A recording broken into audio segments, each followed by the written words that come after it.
Jim Schermbeck. I'm representing Downwinders at Risk, a local 17-year-old clean air group that seeks to protect the airshed of Dallas-Fort Worth. It's SCHERMBECK. Well, first of all, I just want to thank everybody for coming to these things again. We know that it's kind of pointless in a way, but it's not in another way. It's very important to let them know that you still care about this issue year after year, plan after plan. That's why we try to make it at least interesting and serve beans and lemonade and give you something to laugh at. To come here is kind of a reward for showing up again, but we really appreciate it. Thank you very much. Somebody who's not here tonight is Susanna Hildebrand, the agency's chief engineer, who was here last summer, June 24th. You all might have remembered her. She promised that everything was on the table with this plan, including cuts in the gas industry pollution. Absolutely, we'll consider Barnett Shale emission cuts in this plan. And they considered it all the way back to Austin, and then they forgot about it because none of those cuts are really in this plan at all. This plan has already failed. Before it's even approved by the EPA, this plan has already failed. Based on the numbers we've had this summer, air quality is going in the wrong direction. It's getting worse than it was last summer. And based on those numbers, you would have to do an incredible job next summer. It's the last summer we have for this plan to work. And the average has to come down so much that it looks impossible now for this plan to work before it's even approved. It's designed to fail. It's designed to fail.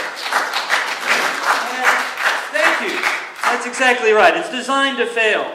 And really, what can you expect when you have a guy, Rick Perry, or commissioners at the TCEQ who don't really believe that air pollution is a public health threat? They don't believe that. Right now on our page, our website, there's an editorial that appeared in Monday's Houston Chronicle written by the chairman of this commission that basically says EPA is not right when they say they want to reduce the level of smog. EPA isn't right when they say that coal plants cause injury to people. They're not right when they say that pollution is a public health threat. That's all balderdash.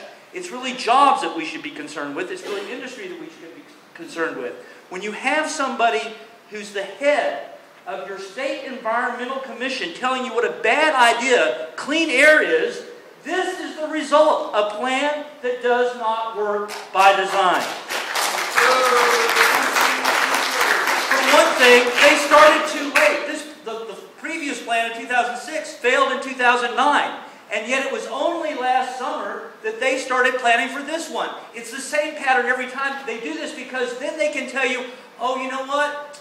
We don't have time to do that SCR test on those Midlothian cement plants. And we don't have time to put that SCR equipment on those coal plants. We don't have time to do this. We don't have time to do that. And they've run out of time to do things. And this year it really caught up to them because they were supposed to do some cuts in 2011, but they ran out of time. And guess what? Our pollution levels this summer are worse than they were the year before. I bet they wish they had that chance over again. So they started too late. They always start too late. That's part of the problem. The next time around when they announce this new standard in about 30 days that will gear up this whole process again, we're going to recommend we start immediately at the local level to plan a new clean air plan. Don't wait for these. You cannot wait for this. It's not ambitious enough. It doesn't do anything about kilns. It doesn't do anything about the coal plants. It doesn't do anything about anything except stand back and watch people buy new cars. That's what this plan is. It's not even a plan. It's an observation day, right? It's just an observation to watch people buy new cars. That's the only way they say that they can get us down to 85 parts per billion or less. It's not conservative enough. If you haven't been right in the last 20 years about anything concerning air quality in DFW, you think you might want to go a little extra further, be a bit more conservative in your estimates, go that extra mile? No. This plan only achieves one goal, or it's designed really not to achieve any goal, but it says it's designed to achieve the 85 part per million standard. It doesn't even go down to 75. It certainly will not be aimed at the standard that's coming out in just 30 days. Again, it's a paper exercise, not meant to do anything at all just for public health.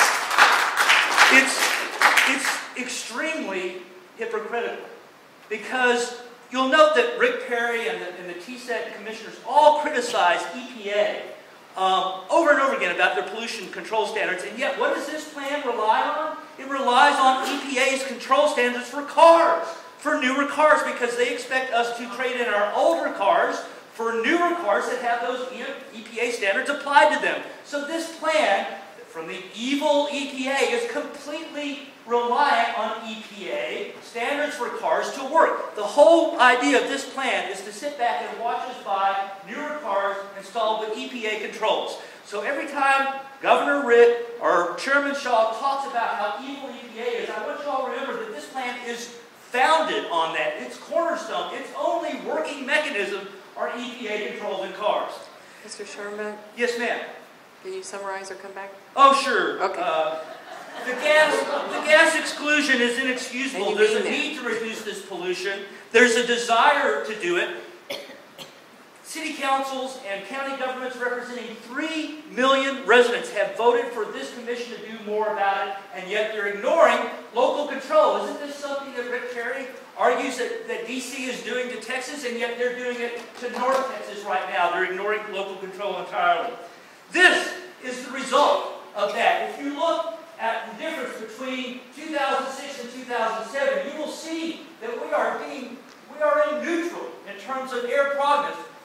We're not going anywhere. We had one SIP in the last 10 years that actually did serious business. It addressed the cement plants, it addressed the coal plants, it addressed transportation. That had an impact.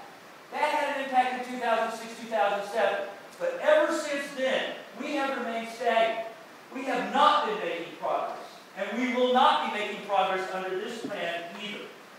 This plan, we have the technology, right? We know how to reduce gas emissions. We know how to reduce cement kiln emissions. We know how to reduce coal plant emissions.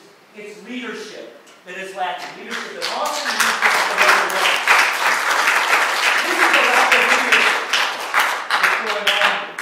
Nothing else. If TCEQ isn't doing it, if they're increasingly becoming irrelevant, then we're going to have our own citizens environmental police force. We're going to have our own enforcement mechanisms. We're going to have our own shadow TCEQ going on, because these guys are writing themselves out of a job. It's going to be up to us to do it at the local level. And for the next year, you're going to see us, downwinders, concentrate on educating you about how you can empower yourselves to become your own TCEQ. That's what we're going to have to do now. It's all a DIY project from here on out. These guys are not going to be of any help. So it's up to us. And let us help you learn how to do this, build some institutions at the local level that maybe can take these guys places and put them out of a job. Thank you. Thank you.